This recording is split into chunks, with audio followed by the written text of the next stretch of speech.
विद्यार्थी मित्रांनो नमस्कार. माझ्या युट्यूब चॅनल मध्ये तुम्हा सर्वांचं स्वागत. फर्स्ट इयर एम फार्मसीची ऍडमिशन प्रोसेस महाराष्ट्र राज्यामध्ये सुरू आहे. एम फार्म साठी बी फॉर्म पास आउट झालेली मुलं आणि जीपॅट क्वालिफाईड मुलं किंवा जीपॅट अपेअर केलेली मुलं एम फॉर्मच्या ऍडमिशनचा फॉर्म भरू शकतात, एम फॉर्मचं ऍडमिशन घेऊ शकतात. त्यानंतर अत्यंत महत्वाचं आता पहिली फेरी जे कॅपराऊंडचं शेड्यूल डिक्लेअर करण्यात आलेलं आणि ते कॅपराऊंडचं शेड्यूल डिक्लेअर करताना त्यांनी या ठिकाणी फायनल मेरिट लिस्ट सुद्धा तुम्हाला दिलेली आहे. म्हणजे 4 ऑक्टोबरला तुम्हाला फायनल मेरिट लिस्ट बघायची आहे.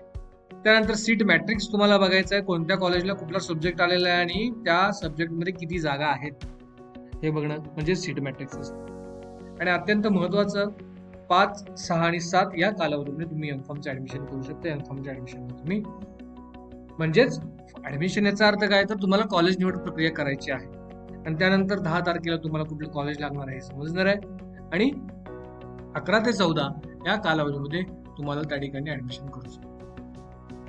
तर हेच ह्या व्हिडिओतून सांगायचा प्रयत्न मी करतोय.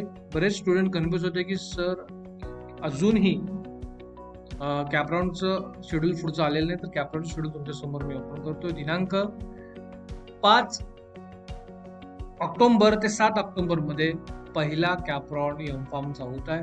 त्यामुळे विद्यार्थ्यांनी कॉलेज यादी बनवा, त्या कॉलेजच्या कॅम्पसमध्ये भेट घेऊन या, तिथे कॉन्टॅक्ट करा, फीज किती आहेत बघा आणि मगच तुम्ही त्या ठिकाणी फॉर्म भरायला घ्या. नंबर बघायला विसरू नका.